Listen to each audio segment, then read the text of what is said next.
and Jo Slevin, who's going to be working with you today. Jo is my assistant principal, and she's been in charge of setting up today for me.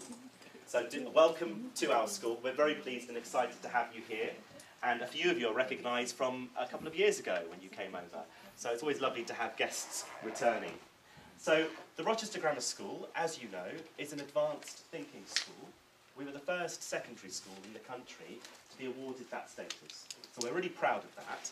And 6 years ago, I was brought into the school to oversee thinking schools. And it was my job to put this school on its journey to becoming a thinking school. So now I have the pleasure of going out to other schools and training them to become thinking schools. So what you will see over the course of today is hopefully really embedded thinking within lessons. So you're going to experience lessons later on, a whole variety of lessons, and the staff here are very excited about having you in the lessons. So by all means, when you're in there, talk to the students, that's not a problem, and see the work that they're doing. If you want to photograph anything, can I ask you not to photograph faces of the children, because we have various protocols, but fine for you to photograph their work. So you've got some examples of that, and any of the displays, that's not a problem, okay? So by all means, go in and really enjoy that experience, and I hope you get a lot out of it. So the Rochester Grammar School, just to give you a bit of background, we're located obviously about an hour outside of London, but you would know that if you've travelled here today. And we have, obviously, we have really good transport networks into London. It takes about 40 minutes to go on the high-speed train into London from here. But we're still quite detached from London, and we're out in the Kent countryside. So this school is an outstanding school. And what that means is that the government inspectors, they have judged it with the highest rating in all areas. So as an outstanding school, we are a lead teaching school. It's quite complex. It means we oversee the work of teacher training, of staff development, of new teachers coming into the profession, of research and development, leadership, and we oversee that across 50 schools now, and we're the lead school for that.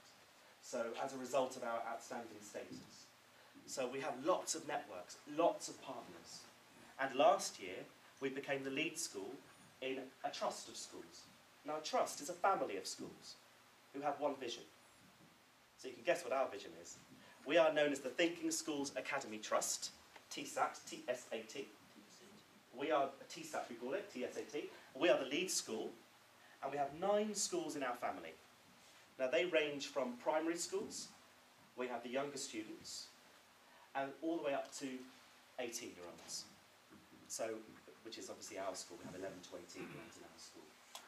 Now, all of those schools have one vision and one goal, and that's to transform life chances of students, but they also have thinking at their core, right at their heart. So in everything that they do across their curriculum in those schools, in every lesson, they have thinking right at the core. So we have one vision, and Jo and I work with all of those schools to bring them on board to be thinking schools. And rather exciting development next year, we're opening a brand new school, not far from here, and it's going to be all the way from early years. So we're looking at students of 3 or 4-year-olds, and we're going to be opening a brand new school. The government have granted us money to do that, and it will be the first ever thinking school from scratch, from the word go. Oh. So we're very excited about that. Starting with early years, so we are now looking for innovative ways of introducing thinking into early years. And you are charged with doing that? We are, yes. It's very exciting. Yes, and it Denise is. Shepherd, who I hope you'll meet later. Denise is a very important person. She's the Chief Executive Officer, the CEO of all 9 schools. And she has, within each of her schools, she has principals. And all of her principals have a remit. Mine is to oversee teaching and learning across all 9 schools. Oh. So as well as looking after this school, I have to oversee the teaching and learning of all the others as well. And what would that be, Gwynn? In terms of teaching and learning? Yes. Thinking. It's all about the thinking agenda. It's all about lessons that have thinking at their core. So using tools and thinking tools. So I think we've got some examples here. The thinking maps, the habits of excellence or habits of mind. We use those within our lessons, and my job is to help train staff up in those schools to be using that approach.